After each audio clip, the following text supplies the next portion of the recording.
80 جی بسم اللہ الرحمن الرحیم نحمدہ و نصلی علی رسولہ الکریم. کروڑوں درود و سلام نبی آخر الزمان محمد مصطفیٰ صلی اللہ علیہ وسلم پر، آپ کی آل پر، آپ کی اولاد پر، آپ کے اصحاب پر، آپ کی اہل بیت پر اور آپ کی ازواج مطہرات پر. محترم جناب چیئرمین صاحب، مجھے 3 موضوعات کے اوپر بات کرنی ہے. سب سے پہلے یہ میں نظر کرتا ہوں جناب علی محمد صاحب کی، اور آپ سے گزارش کروں گا کہ اس وقت KPK میں اور پنجاب میں 9th اور 8th اور 7th کے جو نصاب ہیں اسکول کے بچوں کے، اس میں سے نبی آخر الزمان محمد مصطفیٰ صلی اللہ علیہ وسلم کا نام کے ساتھ جو خاتم النبیین ہے وہ نکالا جا رہا ہے.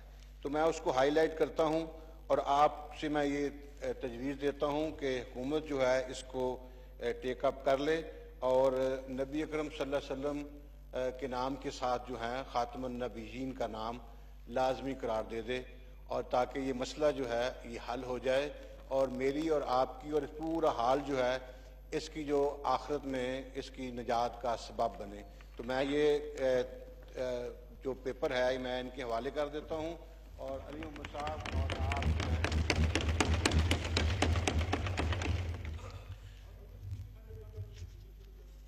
علی محمد خان صاحب، ان کی سپیچ کے بعد آپ کو اسی پہ آپ کو ٹائم دیں گے. ان کی سپیچ کے بعد میں زیادہ ٹائم نہیں لوں گا. میں نے 2 اور جو ہیں وہ چیزوں کو ہائی لائٹ کرنا ہے. ایک تو میں 31 سال سے اوورسیز پاکستانی ہوں، سعودی عربیہ میں، قطر میں اور UAE میں رہا ہوں، اور وہاں کے جو مسائل ہیں ان کو ہائی لائٹ کرنا، اور لوگوں کی توقع ہوتی ہے کہ ہم اس کے اوپر بات کریں، لیکن عام دنوں میں یہ موقع کم ملتا ہے. اور دوسری بات جو ہے وہ یہ ہے، تیسری بات جو ہے وہ میرا حلقہ انتخاب ہے. تو میں سب سے پہلے دوسرے نمبر پہ جو میں بات کروں گا وہ یہ زراعت کے اوپر جو ہے میرا جو حلقہ انتخاب ہے وہ بہاول نگر ہے.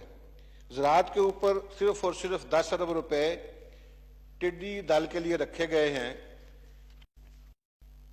ہم نے بہاول نگر سے کوئی 21 سال سے ایک گس بیٹھیا اعجاز الحق نامی سیاستدان وہاں تھا، اس کو بڑی مشکل سے نکالا ہم نے وہاں سے، اور آسمان سے گرا کھجور میں اٹکا، اور ہم جو ہے پھنس گئے آ کے عمران کرام اللہ نیازی صاحب کی اور بزدار کی حکومت کے ساتھ.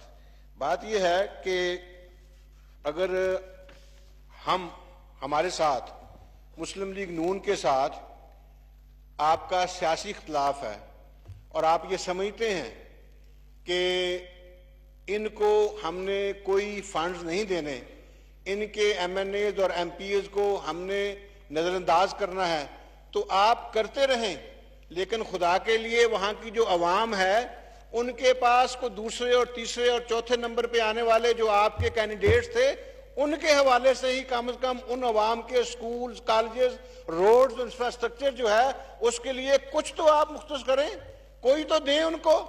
اور پھر یہ کہ بہاول نگر اور بہاولپور، بہاولپور جو ڈویژن ہے وہ سب سے زیادہ گندم پیدا کرنے والے اضلاع ہے، ڈویژن ہے، اور سب سے زیادہ کاٹن جو ہے وہ پیدا کرنے والا ڈویژن ہے.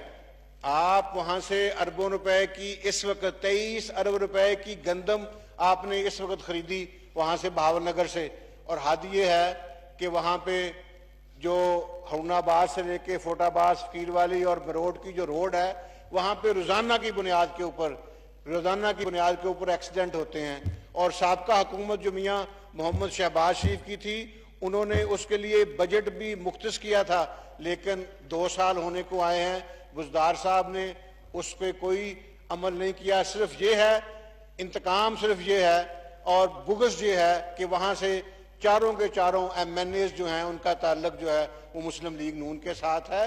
تو کم از کم اگر آپ اچھے سیاستدان بنے تو ہمیشہ لوگوں کے دل جیتے جاتے ہیں، لوگوں کے مسائل کو حل کیا جاتا ہے.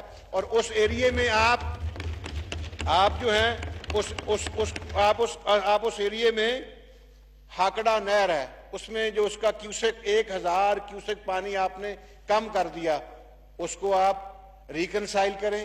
آپ وہاں کے روڈز جو ہیں وہ بنا کے دیں. 7R روڈ جو ہے وہ ٹوٹا ہوا ہے پچھلے 2 سال سے، اور ہم جو ہے انتظار کر رہے ہیں، اس کو آپ کر کے دیں. اور بچوں کے لیے جو تعلیمی ادارے ہیں اور ہاسپٹلز میں جو شوگر کے مریض ہیں اور جو ڈائلیسس کے مریض ہیں، ان کی ادویات پچھلے 10 سال سے دے رہے تھے. پیپلز پارٹی دے رہی تھی، اس کی حکومت دے رہی تھی، اور مسلم لیگ نون کی حکومت دے رہی تھی. آپ تو انصاف کرنے کے لیے آئے تھے، تحریک انصاف کے آپ بانی ہیں، انصاف کی بات کر رہے تھے. آپ نے آ کے ان مظلوموں کے فنڈز کیوں بند کر دیے، ان کی ادویات کیوں بند کر دی ہیں؟ میں یہ مطالبہ کروں گا کہ آپ اس کو کھولیں.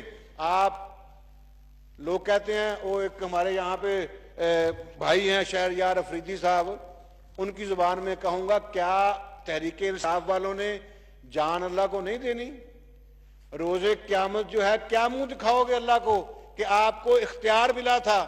اور پھر میں آپ سے یہ کہوں گا کہ بہترین مسلمان وہ ہوتا ہے جو جب بات کرے تو سچی کرے، وعدہ کرے تو پورا کرے، امانت ہو اس کے پاس تو خیانت نہ کرے. اب آپ کے پاس خزانہ موجود ہے، اس میں خیانت اگر کریں گے تو آپ جواب دہ ہیں، اس کا مطلب آپ اچھے مسلمان نہیں ہیں. اور اگر آپ امانت میں خیانت کرتے ہیں، جھوٹ بولتے ہیں، ویسے تو میں یہاں پہ ابھی تھوڑی دیر پہلے لکھ رہا تھا کہ بڑے بڑے یہ جو میری بہن ہے نا پیچھے بیٹھی ہوئی، یہ بھی ہم بھی وہاں پہ یہی کام کرتے ہیں بیٹھ کے، کیونکہ آپ ہمیں ٹائم دیتے نہیں. تہاڈی واری بھی آنی ہے تو میں بھی انشاءاللہ تعالیٰ بیٹھا ہوں، کوئی ایسی گل نہیں ہے. ٹھیک ہے، آپ کر لیں، کوئی ایسی بات نہیں. ہم بھی یہ پورا کام کریں گے آپ کا. بات یہ ہے کہ اس کے بعد جناب چیئرمین صاحب 3 دن پہلے 2 باتیں، ایک میں نے کر لی ہے، ایک رہتی ہے. ایک یہ ہے کہ ہمارے پاس جو پورا بہاول نگر ہے، وہاں پہ جو کاشتکار ہیں وہ 6 ایکڑ کے، 8 ایکڑ کے، 10 ایکڑ کے ہیں. وہ اپنے مسائل کو حل کرنے کے لیے کوئی نہ کوئی لیتے ہیں، اپنا لون لیتے ہیں بینکوں سے. تو میرا یہ آپ سے گزارش ہے کہ جو چھوٹا کاشتکار ہے 6 ایکڑ کا اور 8 ایکڑ کا، ان کے اوپر جو آپ لون دیتے ہیں، اس کے اوپر جو انٹرسٹ ہے، سود ہے، وہ خدا کے لیے نہ لیں ان سے. اس کا انتظام جو ہے وہ سبسڈی کی صورت میں حکومت وقت کی ذمہ داری ہے کہ وہ پورا کرے. شکریہ جی. اور ایک بات جو وہ یہ کہ 3 دن قبل پی ٹی آئی کے جونیئر ٹائیگرز معید یوسف اور زلفی بخاری صاحب نے ایک پریس کانفرنس میں دعویٰ کیا ہے کہ کورونا کی وجہ سے بیرون ممالک میں پھنسے ہوئے 80,000 لوگ جو ہیں وہ واپس لائے ہیں، اور 9,90,000 وہ لے کے گئے ہیں. اتنا بڑا جھوٹ. اگر آپ 80,000 لے کے آئے ہیں، اس کو ڈیوائیڈ کریں 200، اگر ایک جہاز میں لوگ بیٹھتے ہوں تو دیکھیں کہ آپ کتنے ہزار جو ہے وہ لوگ کتنے ہزار فلائٹس آنی چاہیے. 109 دن ہوئے ہیں، 1 مارچ سے لے کے 17 جون تک 109 دن بنتے ہیں. آپ یہ دیکھیں، کچھ تو خدا کا خوف کریں. ہر وقت جھوٹ، ہر شخص جو ہے وہ جھوٹ بولتا ہے.